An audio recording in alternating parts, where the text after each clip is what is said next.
una investigación de las nociones modernas predominantes de la libertad de la voluntad, que se supone que es esencial para la agencia moral, virtud y vicio, galardón y castigo, alabanza y culpa, o simplemente la libertad de la voluntad, por Jonathan Edwards.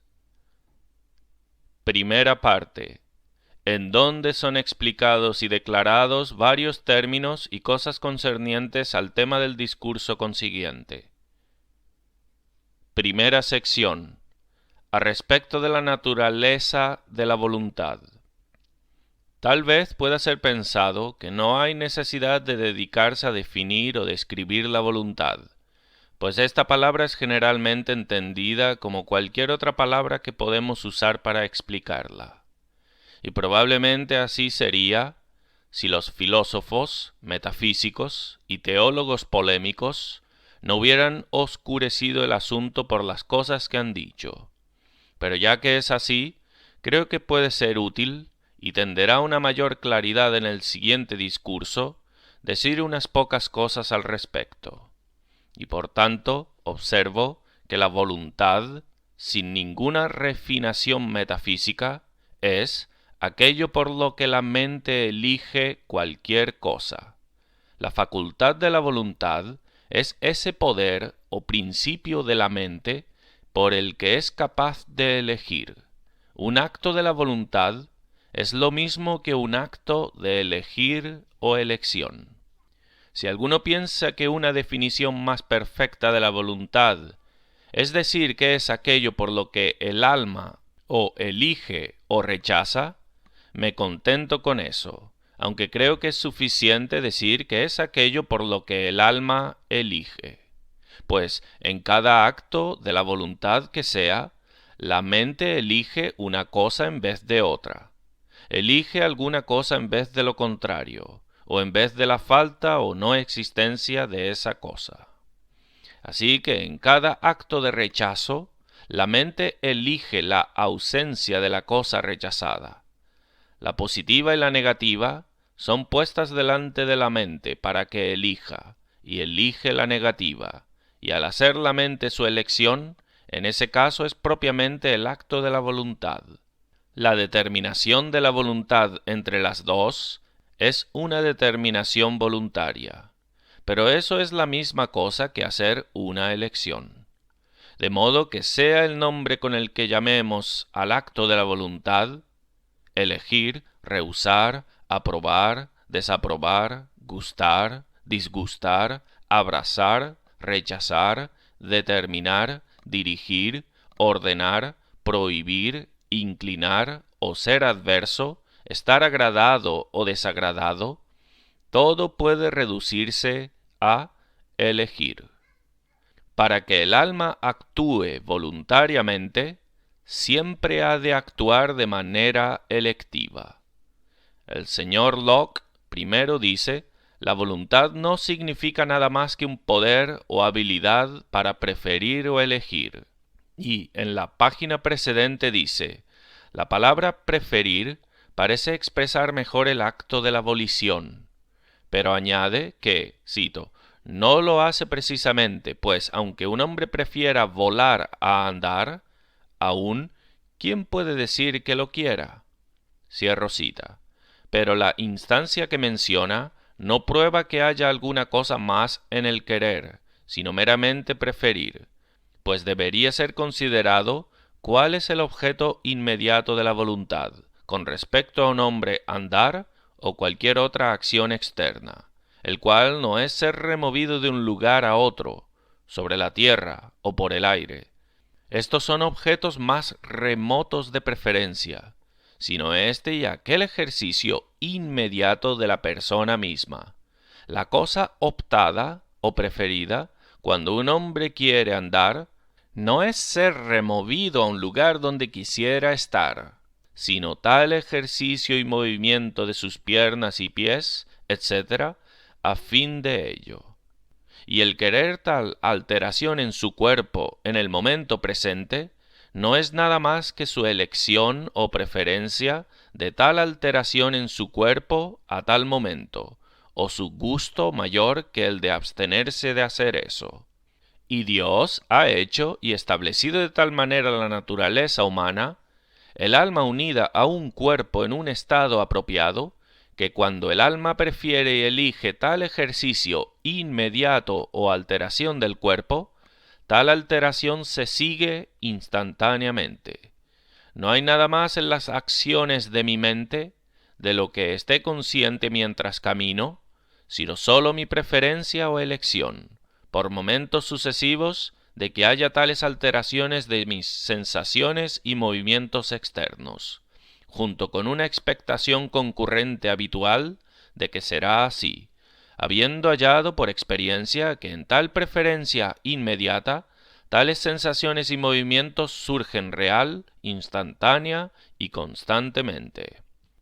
Pero no es así en el caso de volar, aunque puede decirse que un hombre remotamente elija o prefiera volar. Sin embargo, no prefiere o desea, bajo las circunstancias, ningún ejercicio inmediato de los miembros de su cuerpo para ello, porque no tiene expectación de que obtendrá el fin deseado por ningún tal ejercicio, y no prefiere o no se inclina a ningún ejercicio corporal bajo esta circunstancia comprendida, de que es totalmente en vano.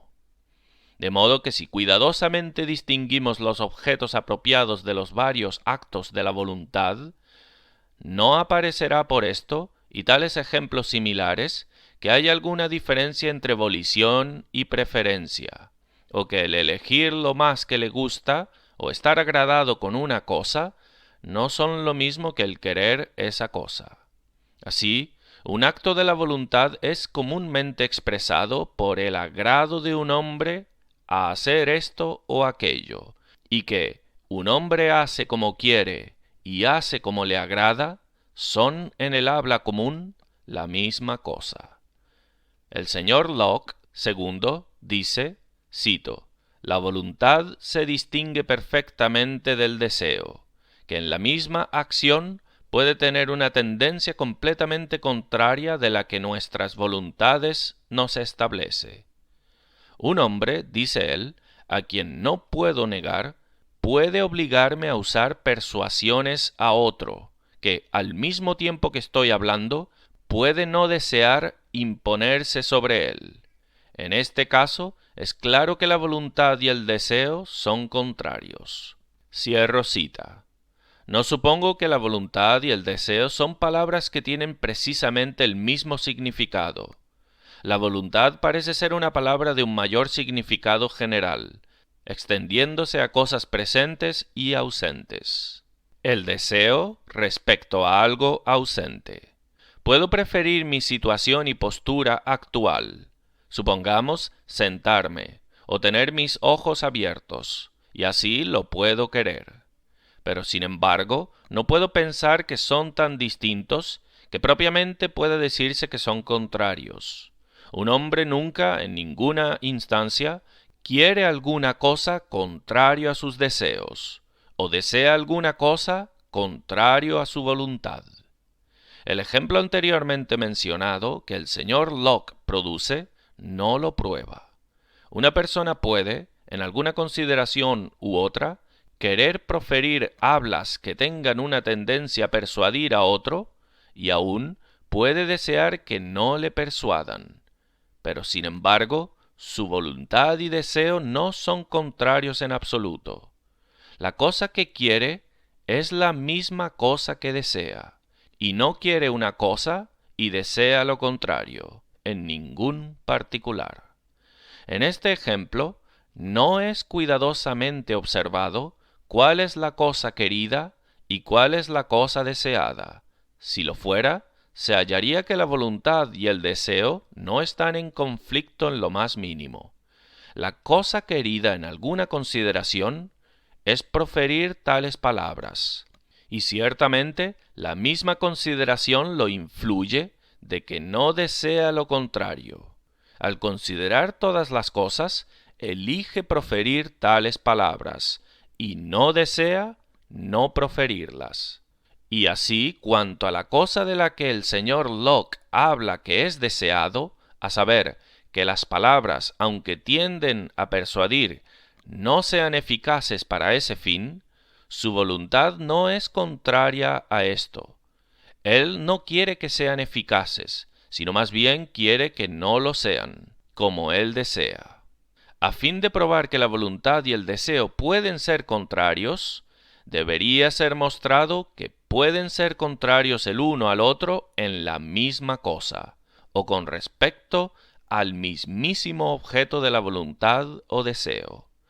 Pero aquí los objetos son dos, y en cada uno, tomados por sí, la voluntad y el deseo concuerdan. Y no es de admirar que no concuerden en cosas diferentes, aunque sean apenas distinguidas en su naturaleza. La voluntad puede no concordar con la voluntad, ni el deseo concordar con el deseo, en cosas diferentes. Como en este mismo ejemplo que el señor Locke menciona, una persona puede, en una consideración, desear usar persuasiones, y al mismo tiempo puede desear que no se impongan. Pero sin embargo, nadie dirá que el deseo va contrario al deseo, o que esto prueba que el deseo es una cosa perfectamente distinta del deseo. Lo mismo puede ser observado por otro ejemplo que el señor Locke produce, de un hombre desear ser aliviado del dolor.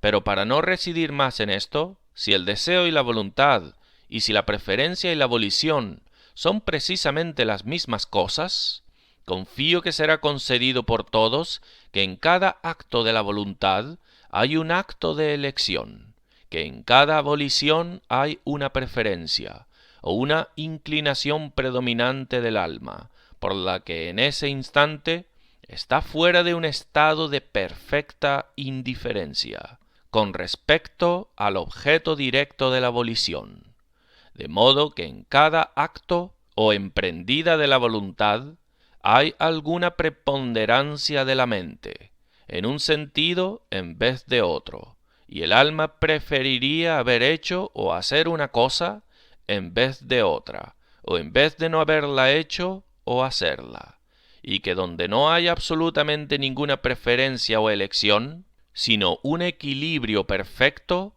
continuo, no hay volición. Segunda sección. A respecto de la determinación de la voluntad. Con la frase determinar la voluntad, si es usada con algún significado, debe entenderse causar que el acto de la voluntad o elección sea de una forma y no de otra. Y se dice que la voluntad es determinada cuando, en consecuencia de alguna acción o influencia, su elección es dirigida y fijada en un objeto particular. Como cuando hablamos de la determinación del movimiento, queremos decir causar el movimiento del cuerpo a que esté en una dirección en vez de otra. La determinación de la voluntad supone un efecto que debe tener una causa. Si la voluntad es determinada, hay un determinador. Esto debe suponerse que es entendido hasta por aquellos que dicen la voluntad se determina a sí misma.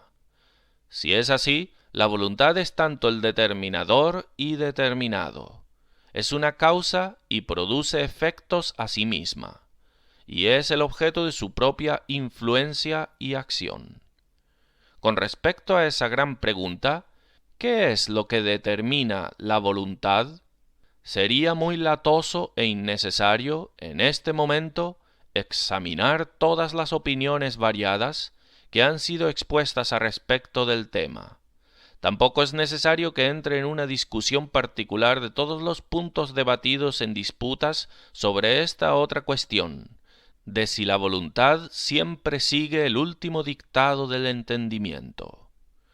Es suficiente por el momento decir que es ese motivo que al estar en perspectiva de la mente es el más fuerte, que determina la voluntad. Pero puede ser necesario que explique un poco lo que quiero decir. Por motivo, quiero decir todo aquello que mueve, excita o invita a la mente a la volición, ya sea una cosa singular o muchas cosas conjuntamente. Muchas cosas particulares pueden concurrir y unir sus fuerzas para inducir a la mente, y cuando sucede eso, todas juntas son como un motivo complejo. Y cuando hablo del motivo más fuerte, me refiero a la fuerza de todo lo que opera para inducir a un acto particular de la volición, ya sea la fuerza de una sola cosa o de muchas juntas. Lo que sea objetivamente un motivo, en este sentido, debe ser algo que es existente en la perspectiva o comprensión del entendimiento, o facultad de percepción. Nada puede inducir o invitar la mente a querer o actuar nada más que al ser percibido o al estar en una u otra forma a la vista de la mente. Pues lo que es totalmente desapercibido y perfectamente fuera de la vista de la mente, no puede afectar la mente en absoluto. Es muy evidente que nada está en la mente, o llega a ella, o se apodera de ella, más que por ser percibido o pensado. Y creo que también debe concederse por todos que todo lo que es propiamente llamado un motivo, emoción o incitación a un agente que percibe y tiene voluntad, tiene un tipo y grado de tendencia, o ventaja a mover o excitar la voluntad, previo al efecto, o al acto de la voluntad excitada. Esta tendencia previa del motivo es lo que llamo la fuerza del motivo. Ese motivo que tiene un menor grado de ventaja previa o tendencia a mover la voluntad, o que aparece menos apetecible al estar en perspectiva de la mente, es lo que llamo un motivo más débil. Por el contrario, aquello que aparece más apetecible y tiene, por lo que aparece al respecto, al entendimiento o comprensión, el mayor grado de tendencia previa a excitar e inducir la elección, es lo que llamo el motivo más fuerte. Y en este sentido, supongo que la voluntad es siempre determinada por el motivo más fuerte. Las cosas que existen a la vista de la mente tienen su fuerza, tendencia o ventaja a mover o excitar su voluntad, por muchas cosas pertenecientes a la naturaleza y circunstancias de la cosa vista, la naturaleza y circunstancias de la mente que ve, y el grado y modo de ver, de lo cual sería tal vez difícil hacer una enumeración perfecta. Pero creo que puede determinarse en general, sin lugar para controversia, que lo que sea que es percibido o comprendido por un agente inteligente y voluntario, que tiene la naturaleza e influencia de un motivo a la volición o elección, es considerado o visto como bueno, ni tiene tendencia a involucrar la elección del alma en ningún grado más que el de aparecer así. Pues decir lo contrario sería decir que las cosas que aparecen tienen una tendencia, por la aparición que hacen, a involucrar la mente a elegirlas de alguna otra forma que por aparecerle elegible a ella, lo cual es absurdo. Y por eso debe ser verdadero en un sentido que la voluntad siempre es como el mayor bien aparente es. La voluntad siempre es como el mayor bien aparente es. Pero solo, para que esto se entienda correctamente, dos cosas deben ser bien y distintamente observadas. Primero, debe ser observado el sentido en el que uso el término bueno, a saber, con el mismo importe que agradable. Aparecerle bueno a la mente, como uso la frase, es lo mismo que aparecerle agradable o placentero a la mente. Ciertamente nada considerado como malo o desagradable le parece a la mente apetecible y elegible.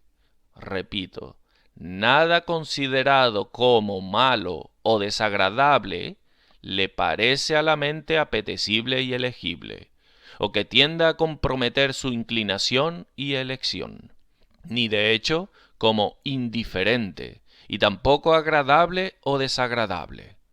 Pero si tiende a atraer la inclinación y mover la voluntad, debe ser debajo de la noción de aquello que le conviene a la mente, y por tanto debe tener la mayor tendencia para atraer y comprometerla, que al permanecer a la vista de la mente le conviene más y le agrada más, y en ese sentido es el mayor bien aparente. Decir lo contrario se queda un poco, si acaso, corto de una contradicción directa y clara. La palabra bueno, en este sentido, incluye en su significado el remover o evitar el mal, o aquello que es desagradable e incómodo. Es agradable y placentero evitar lo que es desagradable y disgustoso, y que la incomodidad sea removida. De modo que aquí está incluido lo que el señor Locke supone que determina la voluntad.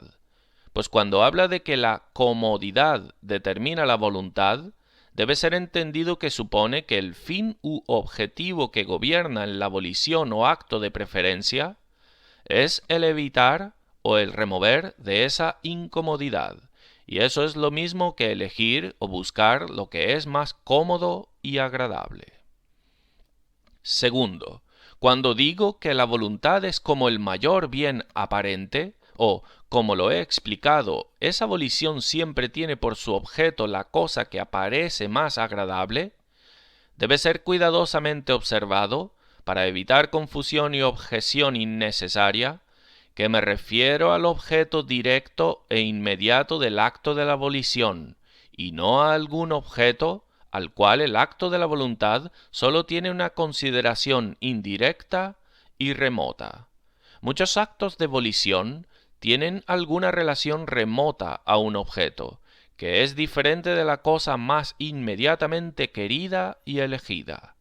Así, cuando un borracho tiene su licor delante de él, y tiene que elegir si se lo va a beber o no, los objetos inmediatos sobre los que su volición actual está ocupada, y entre los cuales su elección ahora decide, son sus propias redes, en beber el licor o dejarlo.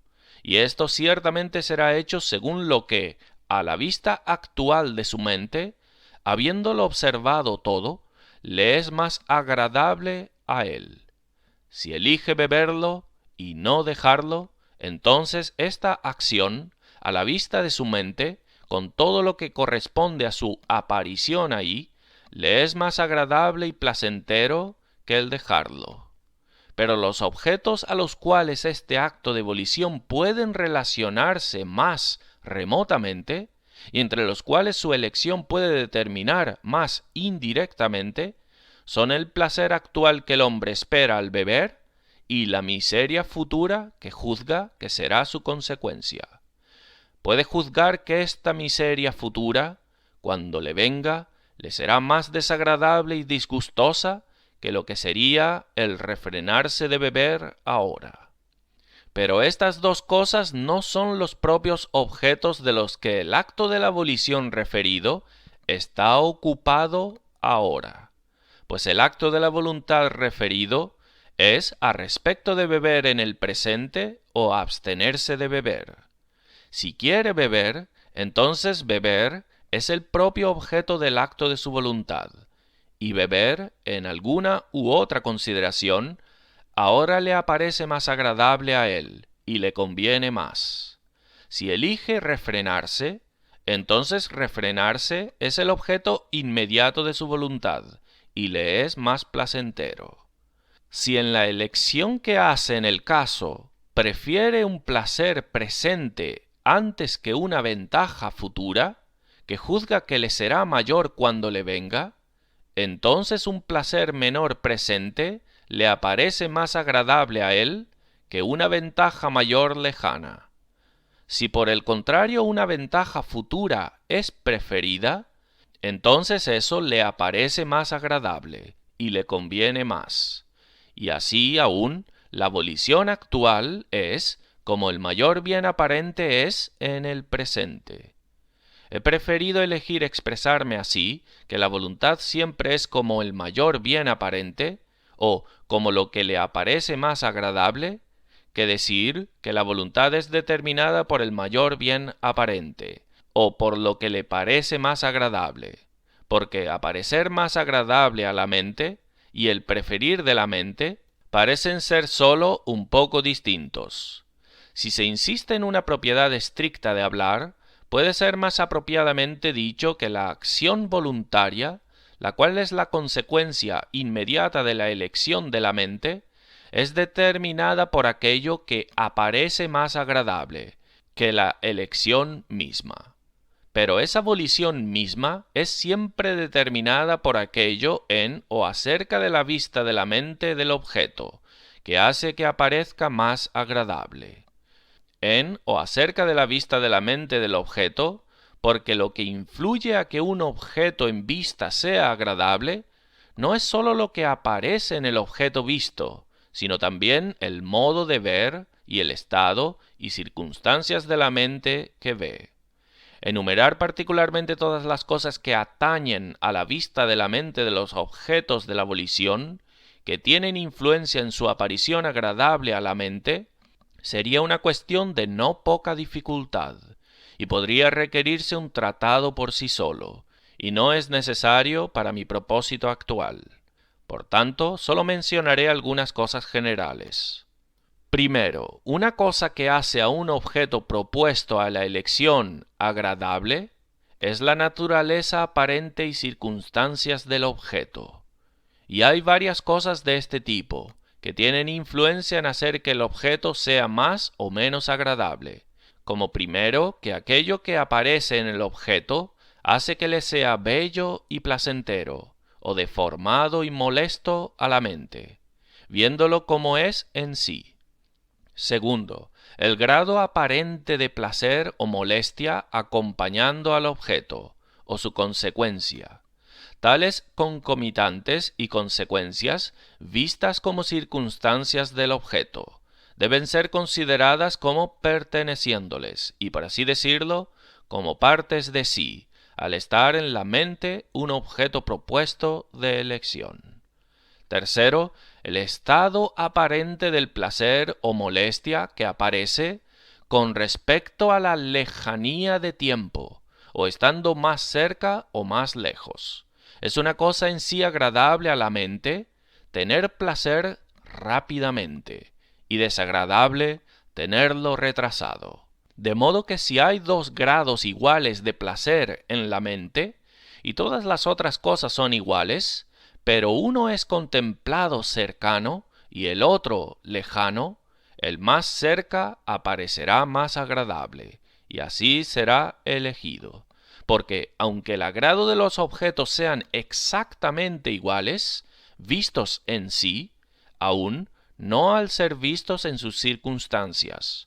Uno de ellos tiene el agrado adicional de la circunstancia de la cercanía. Segundo, otra cosa que contribuye al agrado de un objeto de elección, al estar a la vista de la mente, es el modo de ver. Si el objeto es algo que aparece conectado con placer futuro, no sólo el grado del placer aparente tendrá influencia, sino también el modo de ver, especialmente en dos aspectos. Primero, con respecto al grado del asentimiento, con el cual la mente juzga que el placer es futuro, porque es más agradable tener una felicidad segura que una insegura, y un placer visto como más probable, todas las otras cosas siendo iguales, es más agradable a la mente que aquello que es visto como menos probable. Segundo, con respecto al grado de la idea o comprensión del placer futuro. Con respecto a las cosas que son el tema de nuestros pensamientos, o pasado, presente o futuro, nosotros tenemos mucho más una idea o comprensión de algunas cosas que otras. Es decir, nuestra idea es mucho más clara, viva y fuerte. Así, las ideas que tenemos de cosas sensibles, por sensación inmediata, son en general mucho más vivas que aquellas que tenemos por la mera imaginación, o por la contemplación de ellas cuando están ausentes. Mi idea del sol, cuando lo veo, es más vívido que cuando solo pienso sobre él. Nuestra idea del gusto dulce de una fruta deliciosa es en general más fuerte cuando la probamos que cuando solo la imaginamos. Y a veces la idea que tenemos de cosas por contemplación son mucho más fuertes y claras que en otros momentos. Así, un hombre, en un momento, tiene una idea mucho más fuerte del placer que ha de gozar al comer algún tipo de comida que ama que en otro.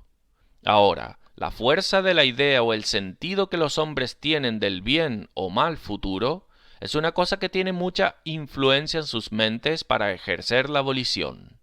Cuando dos tipos de placer futuro son presentados para elegir, aunque ambos se supongan que son exactamente iguales por el juicio, y ambos igualmente seguros, aún la mente tiene de uno un sentido mucho más vivo que del otro. Este último tiene la mayor ventaja por mucho de afectar y atraer a la mente y mover la voluntad. Ahora, es más agradable a la mente tener el placer de aquello que tiene un sentido fuerte y vivo, que aquel del cual solo tiene una idea vaga.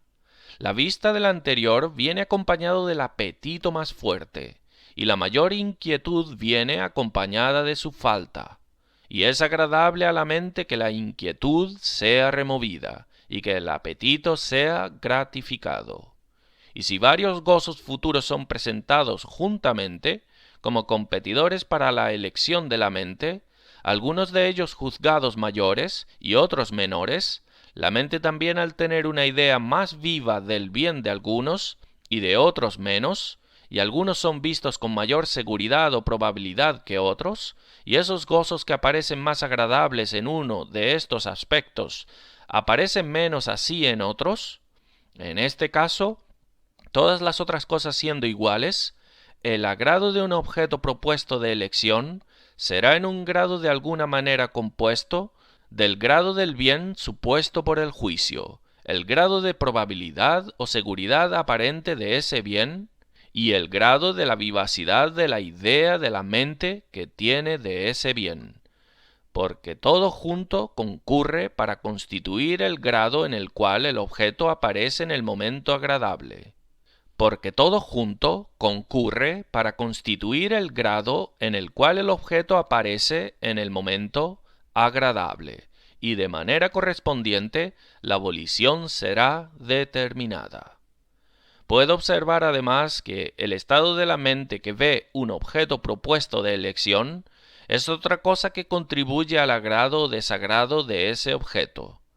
El temperamento particular que la mente tiene por naturaleza, o el que ha sido introducido y establecido por la educación, ejemplo, costumbre o algún otro medio, o la forma y el estado en el que la mente está en una ocasión particular.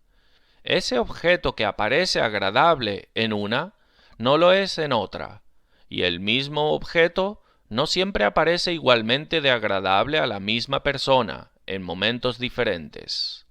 Le es más agradable a algunos hombres seguir su razón, y a otros seguir sus apetitos. A algunos hombres les es más agradable negar una inclinación viciosa que gratificarla.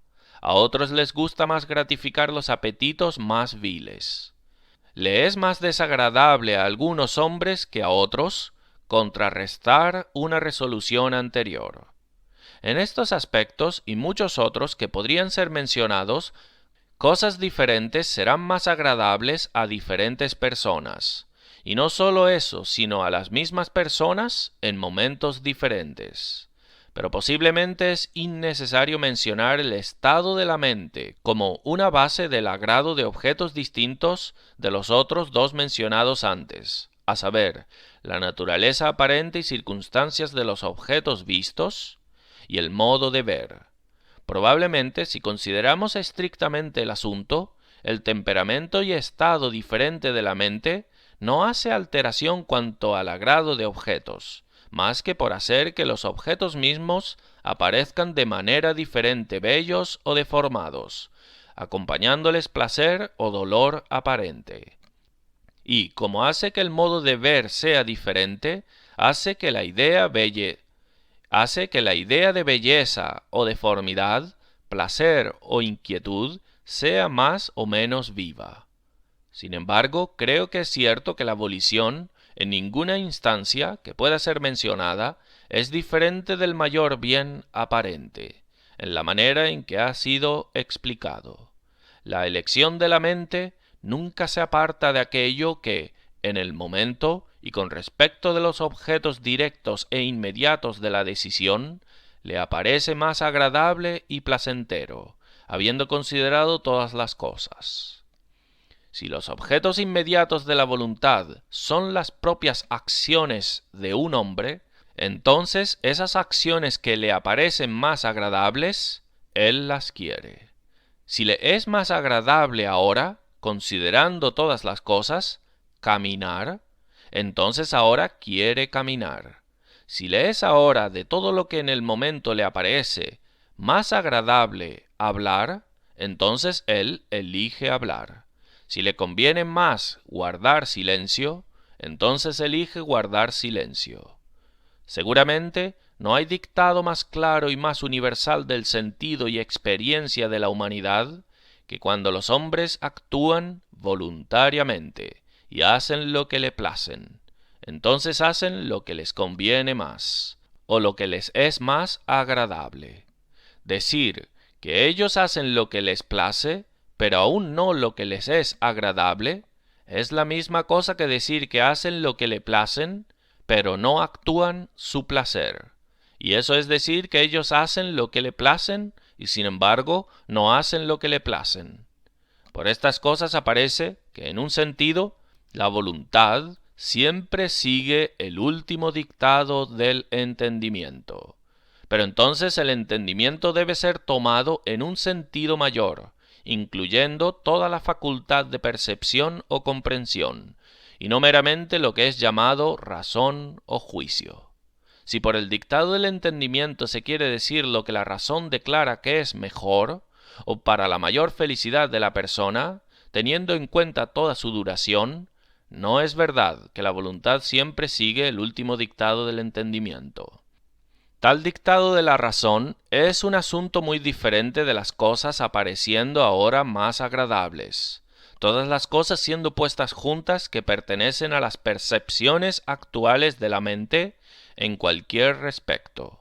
Aunque ese dictado de la razón, cuando sucede, tiene que ver en la influencia compuesta que mueve la voluntad, y debería ser considerado en estimar el grado de esa aparición de bien que la voluntad siempre sigue, y como teniendo su influencia añadida a otras cosas, o quitadas de ellas.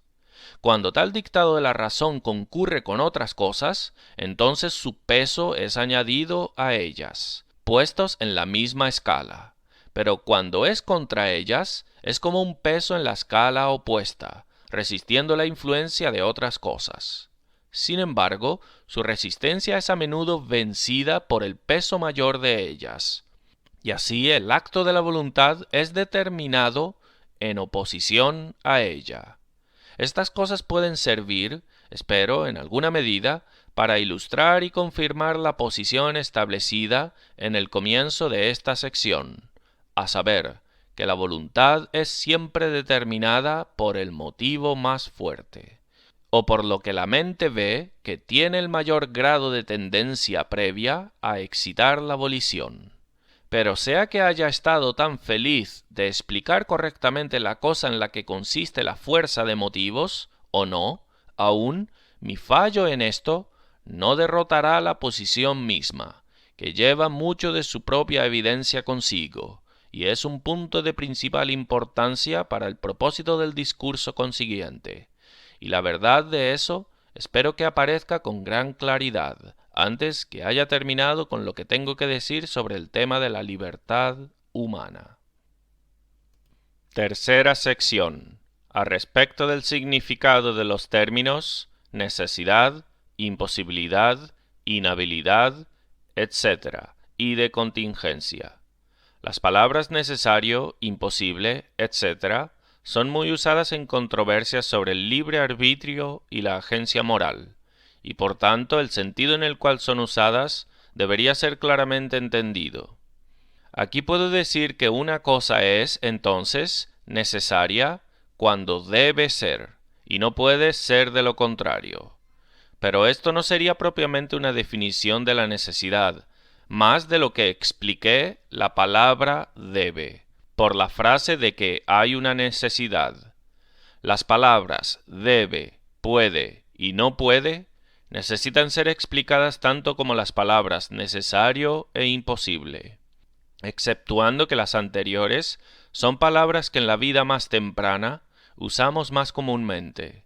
La palabra necesario, como es usada en el habla común, es un término relativo y se relaciona con alguna oposición supuesta hecha a la existencia de una cosa, oposición que es vencida, o se demuestra insuficiente para impedir o alterarla. Eso es necesario en el sentido original y propio de la palabra, que es o será a pesar de toda oposición supuesta. Decir que una cosa es necesaria es lo mismo que decir que es imposible que no sea. Pero la palabra imposible es manifiestamente un término relativo y se refiere a un poder supuesto ejercido para hacer que una cosa suceda, lo cual es insuficiente para el efecto. Como la palabra incapaz es relativa y se relaciona con la habilidad o esfuerzo, lo cual es insuficiente. También la palabra irresistible es relativa y siempre se refiere a la resistencia que es hecha o puede ser hecha, a alguna fuerza o poder llevando a un efecto, y es insuficiente para resistir el poder o impedir el efecto. La noción común de necesidad e imposibilidad implica algo que frustra el esfuerzo o deseo. Aquí han de ser notadas varias cosas. Primero, se dice que cosas son necesarias en general, que son o serán a pesar de cualquier oposición supuesta de cualquier parte. Pero se dice que cosas no son necesarias, que son o serán a pesar de toda oposición supuesta en el caso de nosotros. Lo mismo puede ser observado de la palabra imposible y otros términos similares. Segundo, estos términos, necesario, imposible, irresistible, etc., pertenecen más especialmente a controversias sobre libertad y agencia moral, que son usadas en el sentido posterior de estos dos que ahora fueron mencionados, a saber, necesario o imposible para nosotros, y con relación a cualquier oposición supuesta o esfuerzo nuestro. Tercero, como la palabra necesidad en su uso vulgar y común es relativa, y siempre se refiere a alguna oposición supuesta insuficiente, así cuando hablamos de alguna cosa que nos es necesaria, es con relación a alguna oposición supuesta de nuestras voluntades, o algún ejercicio voluntario o esfuerzo nuestro a lo contrario. Pues nosotros no hacemos oposición propiamente a un evento, más que al oponernos voluntariamente a él.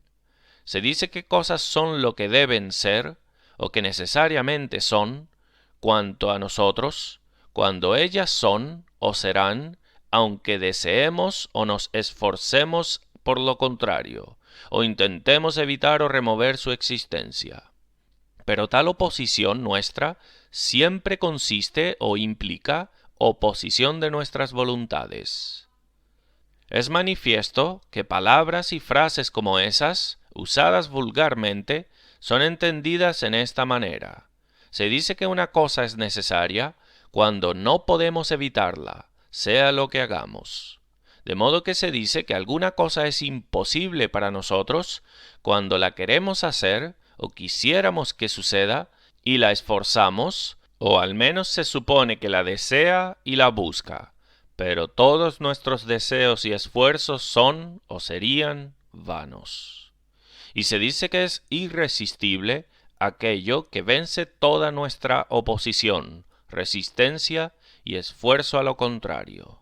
y se dice que nosotros somos incapaces de hacer una cosa cuando nuestros supuestos deseos y esfuerzos son insuficientes. Estamos acostumbrados, en el uso común del lenguaje, a aplicar y entender así estas frases.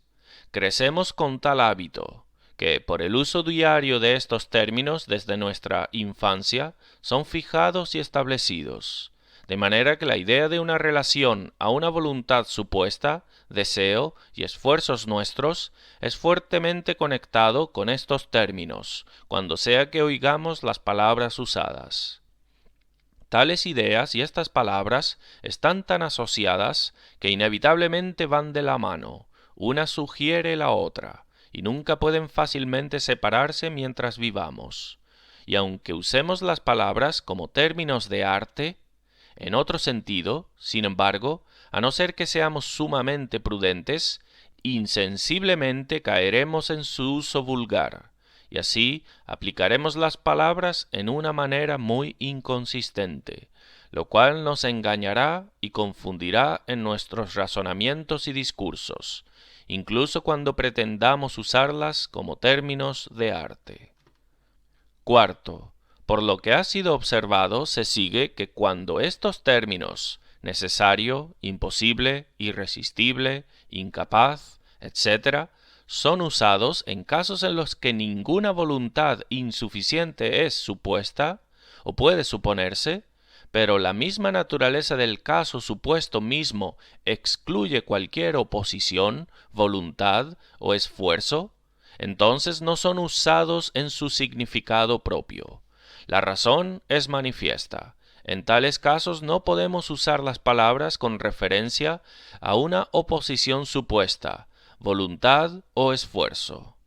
Y por tanto, si algún hombre usa estos términos en tales casos, o los usa sin sentido, o en algún sentido nuevo, diverso de su significado original y propio. Como por ejemplo, si alguien afirmase de esta manera que es necesario o debe suceder que un hombre elija la virtud en vez del vicio, durante el tiempo en el que prefiere la virtud antes del vicio, y que es una cosa imposible e irresistible que sea contrario a que tenga esta elección, mientras esta elección continúe, tal persona usaría los términos debe, irresistible, etc., con insignificancia o en algún sentido nuevo, diverso de su uso común, lo cual es con referencia, como ha sido observado, a oposición supuesta, indisposición y resistencia, mientras que aquí la misma suposición excluye y niega tal cosa, pues el caso supuesto es el de estar dispuesto y elegir.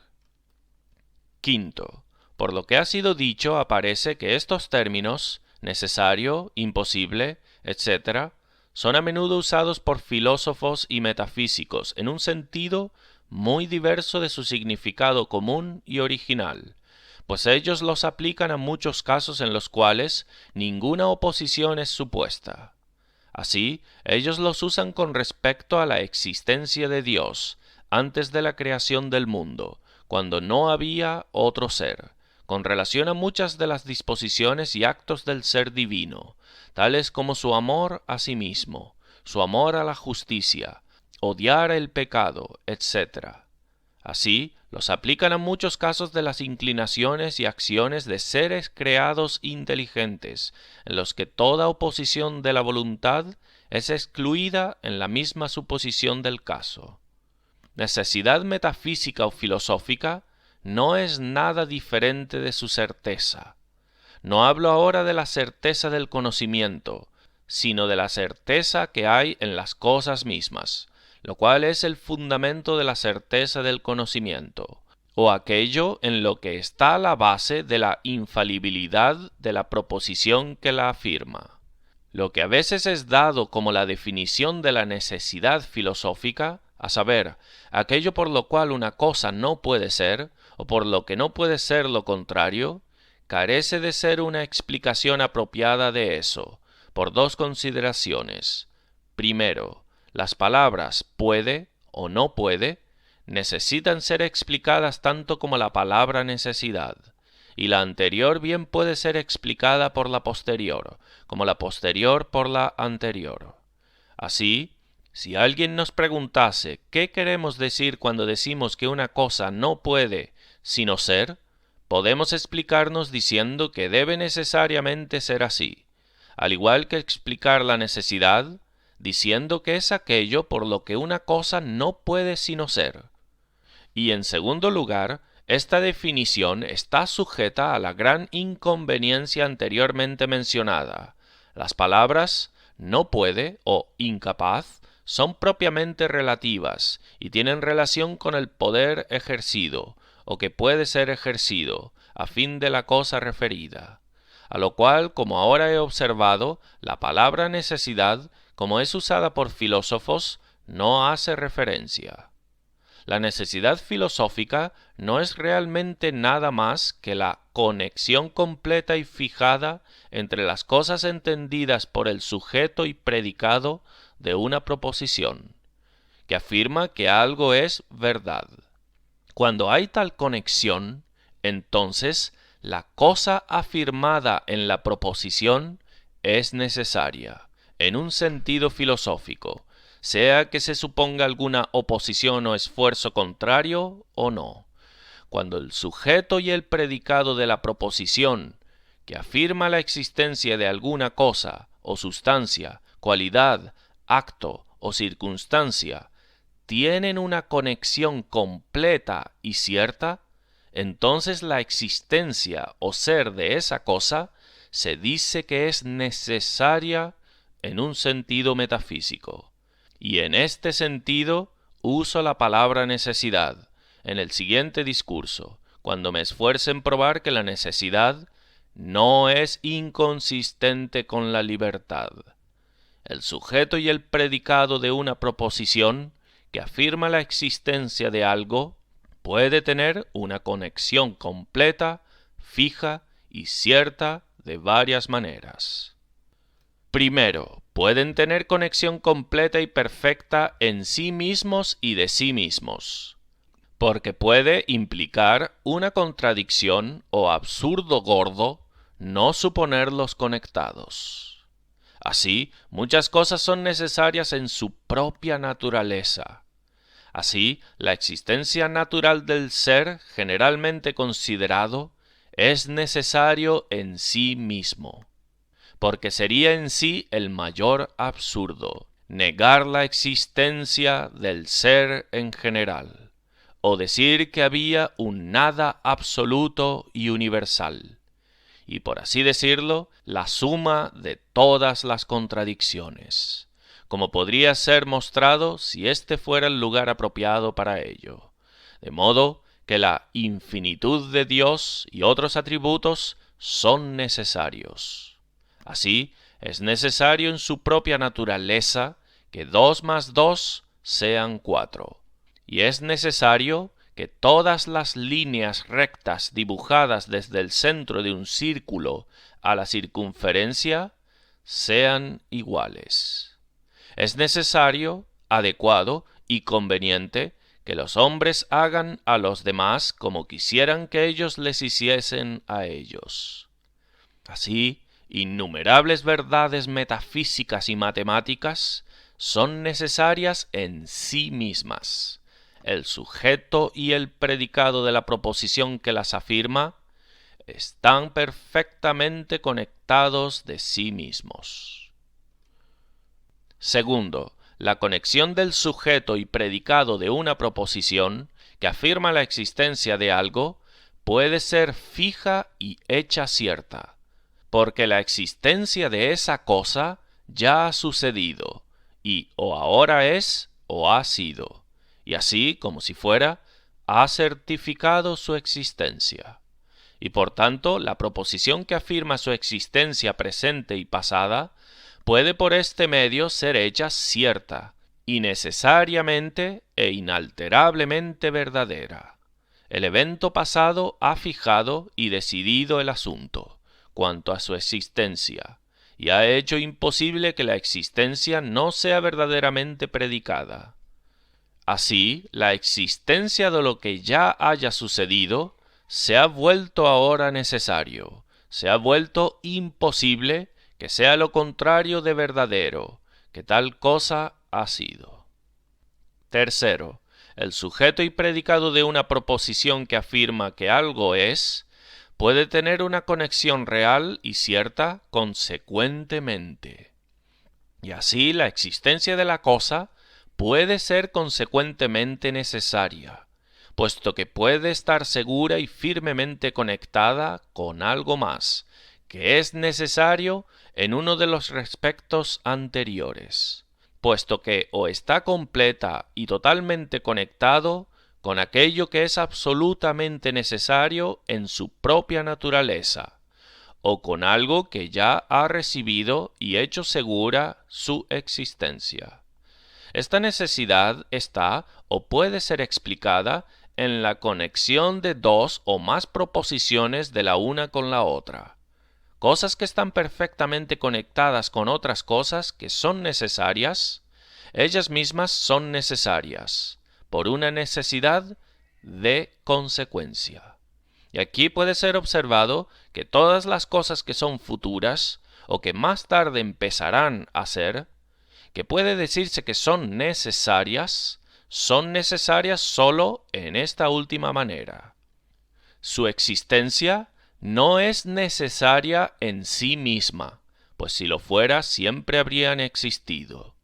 Tampoco su existencia se ha vuelto necesaria por haber ya acontecido. Por tanto, la única manera en la que alguna cosa que ha de suceder más tarde es o puede ser necesaria es por una conexión con algo que es necesario en su propia naturaleza, o algo que ya es o ha sido.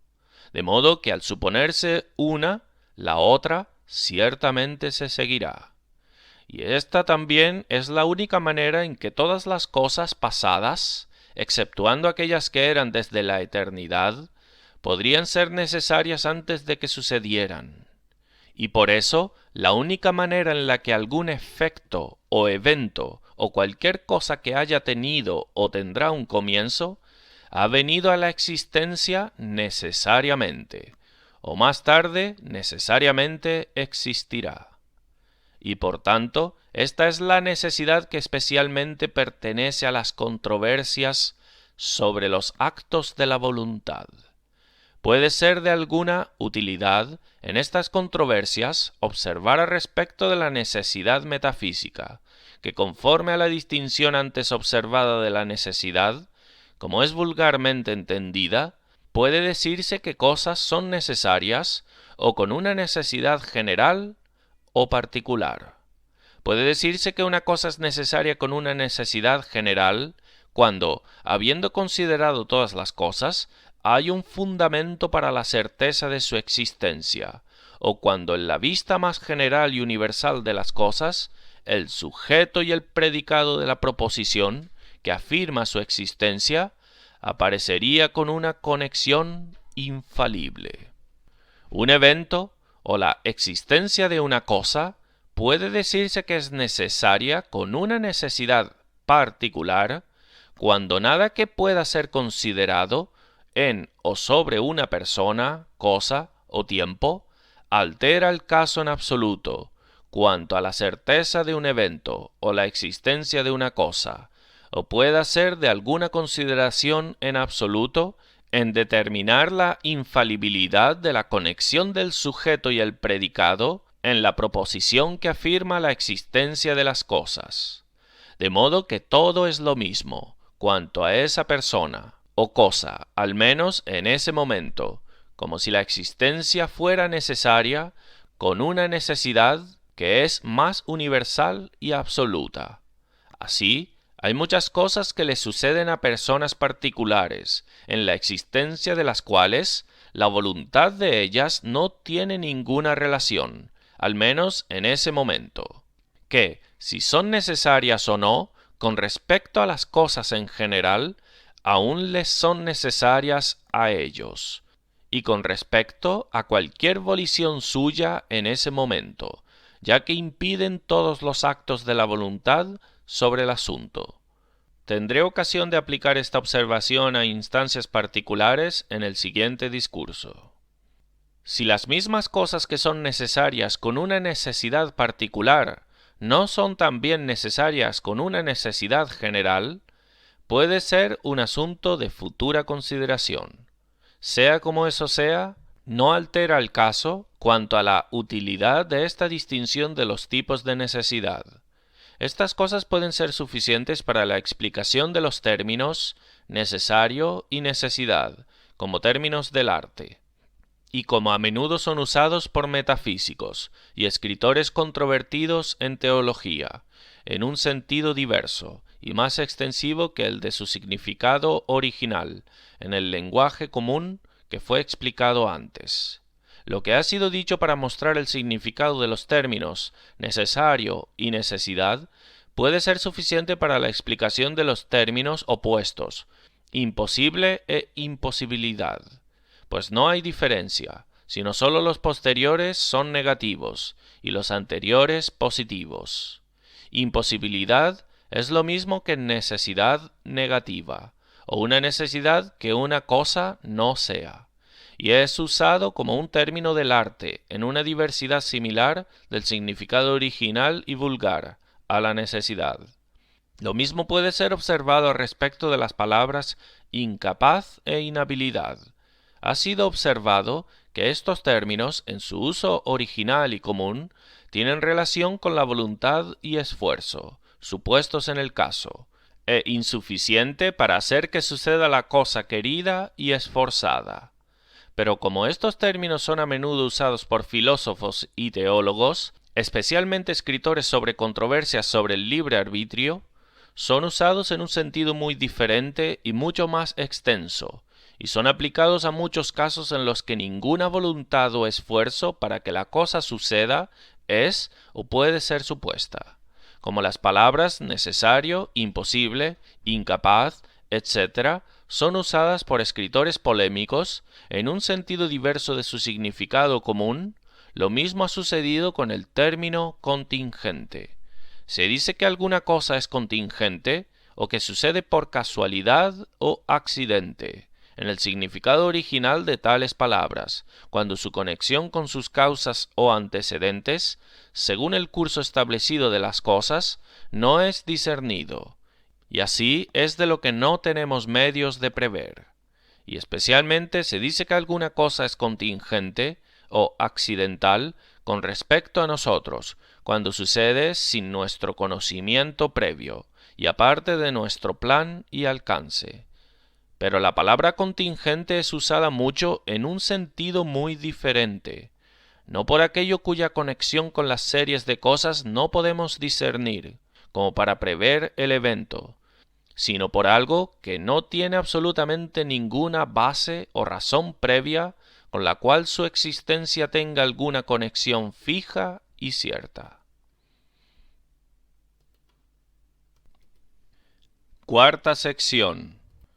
De la distinción de la necesidad natural y moral y la inhabilidad.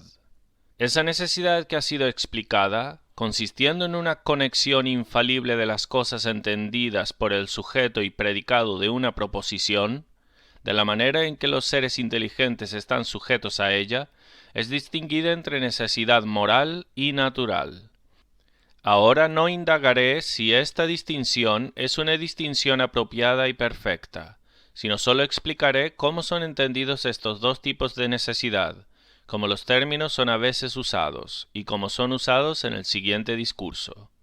La frase necesidad moral es usada variablemente. A veces es usada por una necesidad de obligación moral. De modo que decimos, un hombre está bajo necesidad cuando está debajo de obligaciones de deber y conciencia, de lo cual no puede ser dispensado. Nuevamente, la palabra necesidad es a menudo usada por una gran obligación en punto de interés. A veces por necesidad moral se quiere decir esa conexión aparente de cosas que es la base de la evidencia moral, y así es distinguida de la necesidad absoluta, o esa conexión segura de cosas, que es un fundamento para la certeza infalible. En este sentido, la necesidad moral significa casi lo mismo que ese grado elevado de probabilidad que es ordinariamente suficiente para satisfacer a la humanidad en su conducta y comportamiento en el mundo, ya que considerarían su propia seguridad e interés y tratarían a los demás apropiadamente como miembros de la sociedad. Y a veces por la necesidad moral se quiere decir esa necesidad de conexión y consecuencia que surge de tales causas morales, como la fuerza de inclinación o motivos, y la conexión que hay en muchos casos entre estas y tales ciertas voliciones y acciones. Y es en este sentido que uso la frase necesidad moral en el siguiente discurso. Por necesidad natural, como es aplicada a los hombres, me refiero a tal necesidad debajo de la que los hombres están a través de la fuerza de causas naturales, distinguidas de las que son llamadas causas morales, tales como hábitos y disposiciones del corazón, y motivos e incitaciones morales. Así, los hombres, puestos en ciertas circunstancias, son los sujetos de sensaciones particulares por necesidad. Sienten dolor cuando sus cuerpos son heridos. Ellos ven los objetos presentados delante de ellos en una luz clara, cuando sus ojos son abiertos. Así ellos asienten a la verdad de ciertas proposiciones, tan pronto como los términos son entendidos, como que 2 más 2 son 4, que el negro no es blanco, que dos líneas paralelas nunca pueden cruzarse, de manera que por una necesidad natural, los cuerpos de los hombres se mueven hacia abajo, cuando no hay nada para apoyarlos. Pero aquí varias cosas pueden ser notadas a respecto de estos dos tipos de necesidad. Primero, la necesidad moral puede ser tan absoluta como la necesidad natural, es decir, el efecto puede estar tan perfectamente conectado con su causa moral como un efecto natural necesario lo está con su causa natural. Si la voluntad en todos los casos es necesariamente determinada por el motivo más fuerte, o si la voluntad hace alguna resistencia a tal motivo, o puede oponerse a la inclinación presente más fuerte, o no, si ese asunto va a ser controvertido, aún, supongo que nadie negará que en algunos casos un prejuicio e inclinación previo, o motivo presentado, puede ser tan poderoso que el acto de la voluntad puede estar cierta e indisolublemente conectado con eso. Si la voluntad en todos los casos es necesariamente determinada por el motivo más fuerte, o si la voluntad hace alguna resistencia a tal motivo, o puede oponerse a la inclinación presente más fuerte, o no, si ese asunto va a ser controvertido, aún, supongo que nadie negará que en algunos casos un prejuicio e inclinación previo o motivo presentado puede ser tan poderoso que el acto de la voluntad puede estar cierta e indisolublemente conectado con eso. Cuando motivos o prejuicios previos son muy fuertes, todos concederán que hay una dificultad en ir en contra de ellos. Y si fueran aún más fuertes, la dificultad sería todavía mayor. Y por tanto, si aún fuera añadido más a su fuerza, a un cierto grado que haría la dificultad tan grande que sería totalmente imposible superarlo, por esta sencilla razón, porque sea el poder que se suponga que los hombres tengan para superar dificultades, aún ese poder no es infinito, y así no va más allá de ciertos límites. Si un hombre puede superar 10 grados de dificultad de este tipo, con 20 grados de fuerza, porque los grados de fuerza van más allá de los grados de dificultad, aún si la dificultad es aumentada a 30, o a 100, o a 1000 grados, y su fuerza no aumentara también, su fuerza será totalmente insuficiente para superar la dificultad. Como por tanto, debe ser concedido que puede haber tal cosa como una conexión segura y perfecta entre causas y efectos morales. Así, esto solo es lo que llamo por el nombre de necesidad moral.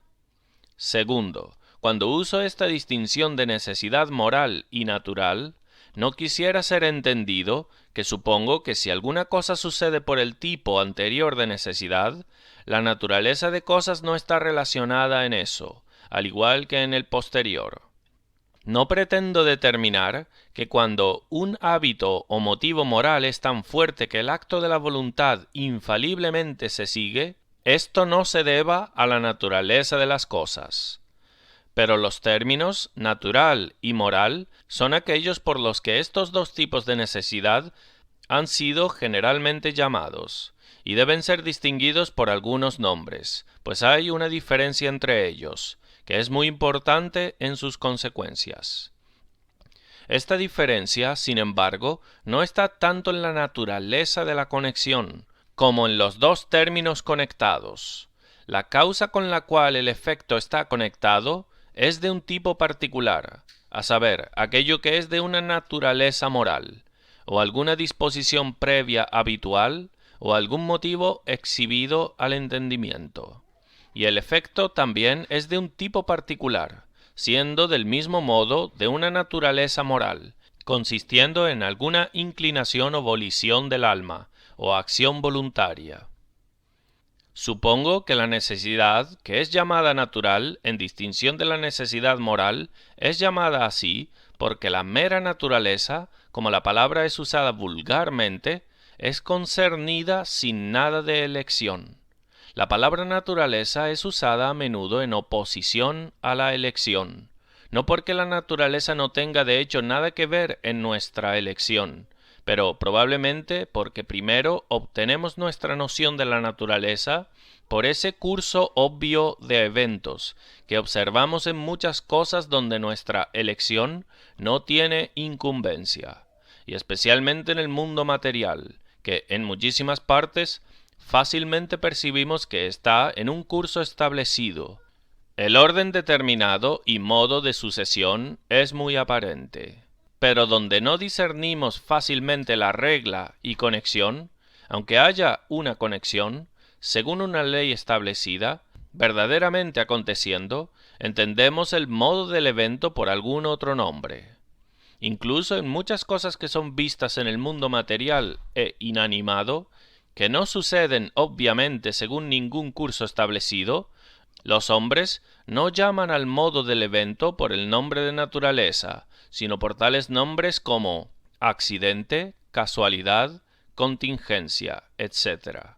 Así, los hombres hacen distinción entre naturaleza y elección, como si fueran completa y universalmente distintos, mientras que supongo que nadie negará que la elección en muchos casos surge de la naturaleza, tan verdaderamente como otros eventos. Pero la conexión entre actos de elección y sus causas, según leyes establecidas, no es tan obvio. Y observamos que la elección es, por así decirlo, un principio nuevo de movimiento y acción, diferente de ese orden establecido de cosas que es más obvio, y visto especialmente en cosas corpóreas. La elección también a menudo interpone, interrumpe y altera la cadena de eventos en estos objetos externos, y hace que procedan de manera diferente de cómo lo harían si fuesen dejados solos. De ahí es referido como si fuera un principio de movimiento enteramente distinto de la naturaleza, y propiamente opuesto a ella. Nombres son dados comúnmente a cosas, según lo que es más obvio, y es sugerido por lo que le aparece a los sentidos sin reflexión y estudio. Tercero, debe ser observado que en lo que ha sido explicado, entendido por el nombre de necesidad moral, la palabra necesidad no es usada según el diseño original y significado de la palabra, pues como observamos antes, tales términos, necesario, imposible, irresistible, etc., en el habla común, y su sentido más apropiado, son siempre relativos, refiriéndose a alguna oposición o esfuerzo supuesto voluntario que es insuficiente. Pero ninguna oposición o voluntad contraria y esfuerzo es supuesto en el caso de necesidad moral, lo cual es una certeza de la inclinación y voluntad misma, lo cual no admite la suposición de una voluntad de oponerse y resistirla. Pues es absurdo suponer que el mismo individuo tiene la voluntad de oponerse a sí, en su acto presente, o que la elección presente sea opuesta y resista la elección presente. Tan absurdo como es hablar de dos movimientos contrarios, en el mismo cuerpo moviéndose al mismo tiempo. Y por tanto, el mismo caso supuesto nunca admite ninguna prueba de si una voluntad oponiéndose o resistiendo puede vencer esta necesidad. Lo que ha sido dicho de la necesidad natural y moral puede servir para explicar lo que se entiende por inhabilidad natural y moral. Se dice que somos naturalmente incapaces de hacer una cosa cuando no podemos hacerla si queremos, porque lo que es más comúnmente llamado naturaleza no lo permite, o por motivo de algún defecto u obstáculo impidiendo, que es extrínseco a la voluntad, o en la facultad del entendimiento, constitución del cuerpo u objetos externos. La inhabilidad moral no consiste en ninguna de estas cosas, sino o en la falta de inclinación, o la fuerza de una inclinación contraria, o la falta de motivos suficientes en perspectiva, para inducir y excitar el acto de la voluntad, o la fuerza de motivos aparentes a lo contrario. O estos dos pueden resolverse en uno, y puede decirse en una palabra, que la inhabilidad moral consiste en la oposición o falta de inclinación. Pues, cuando una persona es incapaz de querer o elegir tal cosa, a través de un defecto de motivos, o predominio de motivos contrarios, es lo mismo que ser incapaz a través de la falta de una inclinación, o el predominio de una inclinación contraria, en tales circunstancias y debajo de la influencia de tales perspectivas. Doy algunos ejemplos de esta inhabilidad moral. Una mujer de mucha honra y castidad puede tener una inhabilidad moral de prostituirse a su esclavo. Un hijo de mucho amor y deber a sus padres puede ser así de incapaz de matar a su padre. Un hombre muy lascivo, en caso de ciertas oportunidades y tentaciones, y en la ausencia de estas y aquellas restricciones, puede ser incapaz de abstenerse de gratificar su pasión. Un borracho, debajo de esta y aquella circunstancia, puede ser incapaz de abstenerse de tomar una bebida fuerte. Un hombre muy malicioso puede ser incapaz de ejercer actos benevolentes a un enemigo, o desear su prosperidad. Sí, algunos pueden estar debajo del poder de una disposición vil, que pueden ser incapaces de amar a aquellos que son de lo más dignos de su estima y afección. Un hábito fuerte de virtud y mucho grado de santidad puede causar una inhabilidad moral a amar la maldad en general, y puede hacer que un hombre sea incapaz de complacerse en personas o cosas malas, o elegir una vida malvada en preferencia a una vida virtuosa. Y por otro lado, mucho grado de maldad habitual puede poner a un hombre debajo de una inhabilidad a amar elegir la santidad y hacer que sea totalmente incapaz de amar a un ser infinitamente santo, o elegirlo y adherirse a él como su bien principal.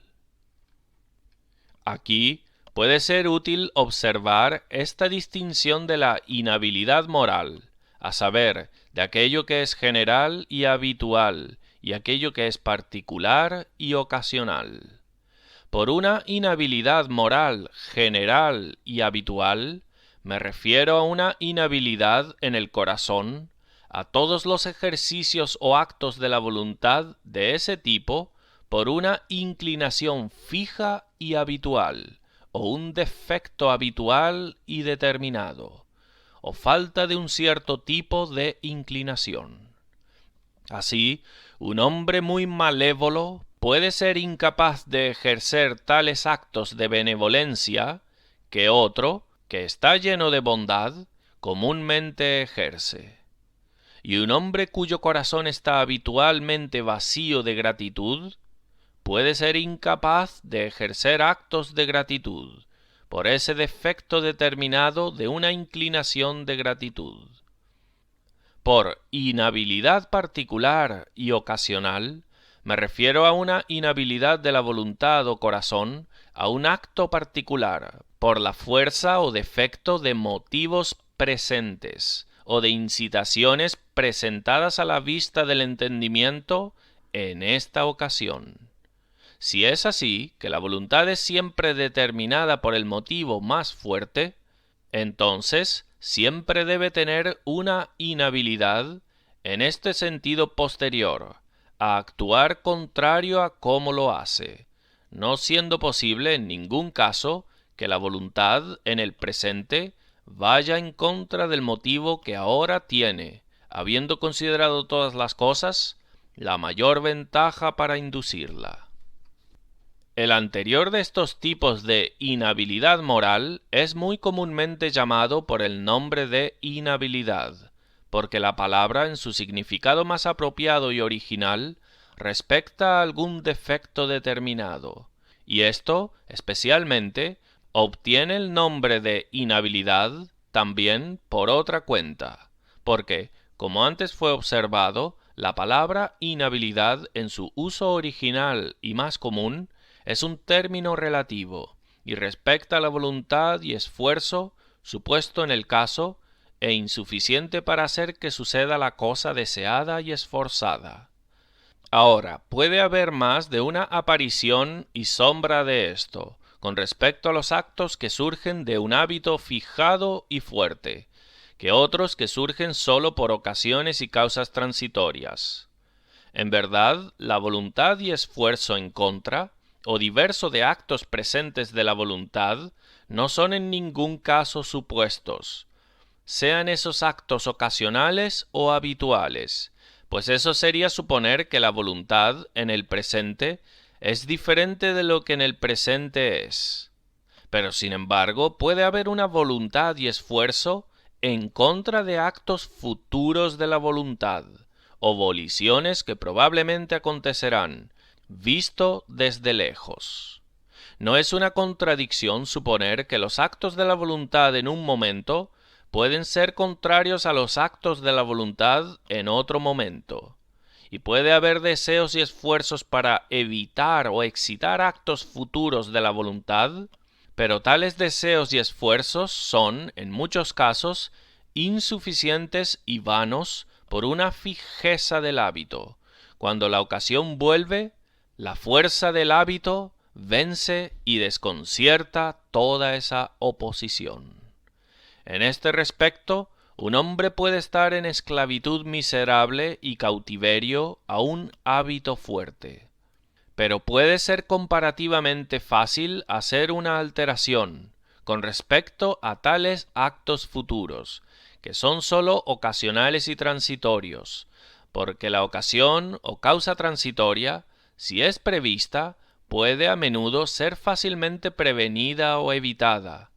En esta consideración, la inhabilidad moral que acompaña hábitos fijados, especialmente obtiene el nombre de inhabilidad. Y entonces, como la voluntad puede, remota e indirectamente resistirse a sí misma, y hacerlo en vano, en el caso de hábitos fuertes, así, la razón puede resistir actos presentes de la voluntad, y su resistencia ser insuficiente. Y esto es más comúnmente el caso también cuando los actos surgen del hábito fuerte. Pero debe ser observado a respecto de la inhabilidad moral en cada tipo, que la palabra inhabilidad es usada en un sentido muy diferente de su importe general. La palabra significa sólo una inhabilidad natural, en su propio uso, y es aplicada a tales casos sólo en los que una voluntad o inclinación presente a la cosa, con respecto a lo cual una persona se dice que es incapaz, es supuesto. No puede decirse verdaderamente, según el uso del lenguaje ordinario, que un hombre malicioso, por muy malo que sea, no pueda contener su mano de golpear, o que no sea capaz de mostrar a su prójimo bondad, o que un borracho, por muy fuerte que sea su apetito, no pueda alejar el vaso de su boca. En la propiedad más estricta del habla, un hombre tiene una cosa en su poder, si la tiene en su elección o a su elección. Y no puede decirse que un hombre es incapaz de hacer una cosa cuando la puede hacer si quiere. Es impropiamente dicho que una persona no puede realizar aquellas acciones externas que dependen del acto de la voluntad y que serían fácilmente realizadas si el acto de la voluntad estuviera presente. Y si es impropiamente dicho que no puede realizar aquellas acciones voluntarias que dependen de la voluntad, en algún respecto es más impropiamente dicho que él es incapaz de ejercer los mismos actos de la voluntad, porque es más evidentemente falso con respecto a estos que no puede si quiere. Pues decir eso es una completa contradicción, es decir, que no puede querer si quiere. Y en este caso, no solo es verdad de que es fácil que un hombre haga la cosa si quiere, pero el mismo querer es el hacer. Cuando una vez que ha querido, la cosa es realizada, y nada más resta por hacer. Por tanto, en esas cosas, atribuir a la falta de poder o habilidad una no realización no es justo, porque la cosa faltando no es el ser capaz, sino el estar dispuesto o el querer. Hay las facultades de la mente y una capacidad de naturaleza, y todo lo demás suficiente, excepto una disposición. Nada está faltando sino una voluntad. Quinta sección. A respecto de la noción de la libertad y de la agencia moral. El significado claro y obvio de la palabra libertad en el habla común es el poder, oportunidad o ventaja que alguien tiene para hacer como le agrada, o en otras palabras, ser libre del obstáculo o impedimento en el camino de hacer, o conducirse en algún respecto como le agrada. O lo contrario a la libertad, sea el nombre con el que llamemos eso, es una persona ser obstaculizada o incapaz de conducirse como quiere, o necesitada a hacer lo contrario. Si esto que he mencionado es el significado de la palabra libertad en el uso ordinario del lenguaje, como confío que nadie que ha aprendido a hablar y no tiene prejuicios negará, entonces se seguirá que en la propiedad del habla ni la libertad ni su contrario puede propiamente atribuírsele a ningún ser o cosa, sino a aquello que tiene tal facultad, poder o propiedad llamado voluntad. Pues aquello que no posee voluntad no puede tener ningún poder u oportunidad de hacer según su voluntad, ni de ser necesitado a actuar contrario a su voluntad, ni de ser refrenado de actuar de acuerdo con eso. Y por tanto, hablar de libertad, o lo contrario, como lo que le pertenece a la misma voluntad, no es hablar con buen sentido. Si juzgamos del sentido y del sinsentido por el significado original y propio de las palabras. Pues la voluntad misma no es un agente que tiene una voluntad. El poder de elegir mismo no tiene un poder de elegir. Aquello que tiene el poder de volición es el hombre, o el alma, y no el poder de volición mismo. Y el que tiene la libertad de hacer según su voluntad es el agente que es poseído de la voluntad, y no la voluntad de la que él es poseído. Decimos con propiedad que un ave, suelto, tiene el poder y libertad de volar, pero no que el poder del ave de volar tiene un poder y libertad de volar. Ser libre es la propiedad de un agente que está poseído de poderes y facultades, tanto como para ser astuto, valiente, generoso o celoso. Pero estas cualidades son las propiedades de personas y no las propiedades de propiedades. Hay dos cosas contrarias a lo que es llamado libertad en el habla común. Una es constreñir, de otra forma llamada fuerza, compulsión y coacción, lo cual es una persona ser necesitada a hacer una cosa contrario a su voluntad. La otra es restricción, que es ser obstaculizado y no tener poder para hacer según su voluntad. Pero aquello que no tiene voluntad no puede ser el sujeto de estas cosas. Necesito decir menos en este punto, ya que el señor Locke ha establecido la misma cosa, con mucha claridad en su ensayo sobre el entendimiento humano. Pero observaría una cosa más al respecto de lo que vulgarmente es llamado libertad, a saber, ese poder y oportunidad de alguien hacer y conducirse como quiere, o de acuerdo con su elección. Es todo lo que se quiere decir por eso, sin tomar en el significado de la palabra nada de la causa de esa elección, o considerar en absoluto cómo la persona llegó a tener tal volición, sea que fue causada por algún motivo externo o un prejuicio habitual interno, sea que fue determinada por alguna volición interna antecedente, o sea que sucedió sin una causa, sea que estaba necesariamente conectada con algo precedente o no conectado. Sea como la persona haya llegado a elegir, aun si es capaz, y no hay nada en el camino para obstaculizar su seguimiento y ejecución de su voluntad, el hombre es perfectamente libre, de acuerdo con la noción primaria y común de la libertad. Lo que ha sido dicho puede ser suficiente para mostrar lo que se quiere decir por libertad, según las nociones comunes de la humanidad y en la aceptación usual y primaria de la palabra. Pero la palabra, como es usada por arminianos, pelagianos y otros que se oponen a los calvinistas, tiene un significado enteramente diferente. Estas varias cosas le pertenecen a la noción de ellos de la libertad.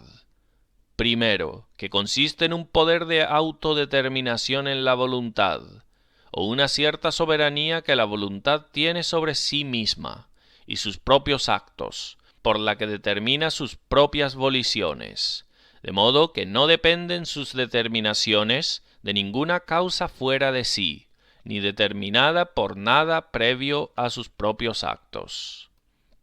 Segundo, la indiferencia le pertenece a la libertad en la noción de ellos, o que la mente, previo al acto de la voluntad, está en equilibrio. Tercero, la contingencia es otra cosa que le pertenece y es esencial a ello, no en la aceptación común de la palabra, como aquello que ya ha sido explicado, sino como opuesto a toda necesidad, o alguna conexión fija y cierta con alguna base o razón previa de su existencia. Ellos suponen que la esencia de la libertad consiste tanto en estas cosas, que a menos que la voluntad del hombre sea libre en este sentido, él no tiene verdadera libertad, por mucho que pueda estar en la libertad de actuar de acuerdo con su voluntad. Un agente moral es un ser que es capaz de esas acciones que tienen una cualidad moral y que puede propiamente ser denominada buena o mala en un sentido moral, virtuoso o vicioso, loable o defectuoso.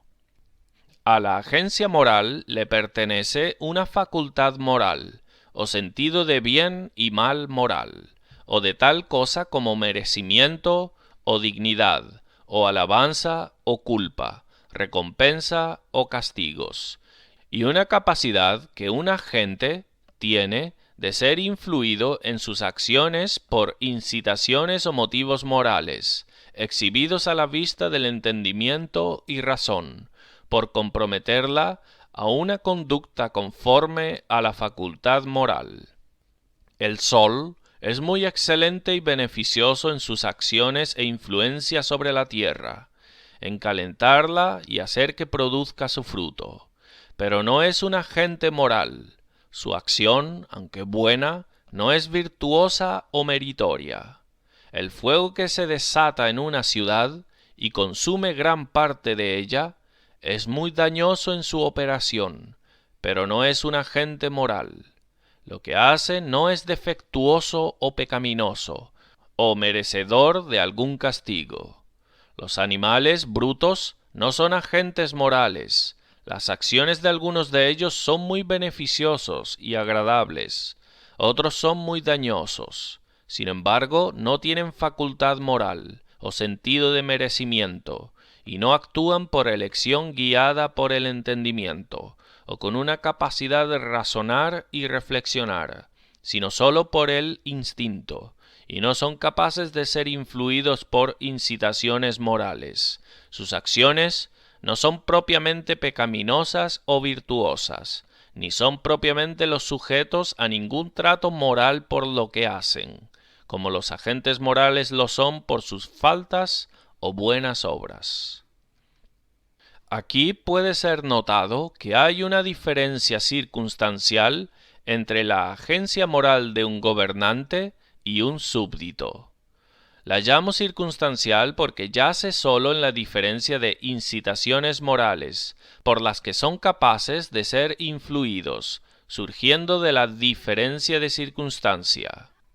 Un gobernante, actuando en esa capacidad solo, no es capaz de ser influido por una ley moral, y sus sanciones de amenazas y promesas, recompensas y castigos, como el súbdito lo es, aunque ambos pueden ser influidos por un conocimiento del bien y mal moral. Y por eso la agencia moral del Ser Supremo, que actúa solo en la capacidad de un gobernante hacia sus criaturas, y nunca como un súbdito, difiere en ese respecto de la agencia moral de seres inteligentes creados. Las acciones de Dios, y particularmente aquellas que ejerce como gobernante moral, tienen cualificaciones morales, y son moralmente buenas en el grado más elevado. Son perfectamente santas y justas, y debemos concebirlo a él como influido en el grado más elevado por aquello que por encima de todas las demás es propiamente una incitación moral, a saber, el bien moral que él ve en estas y aquellas cosas.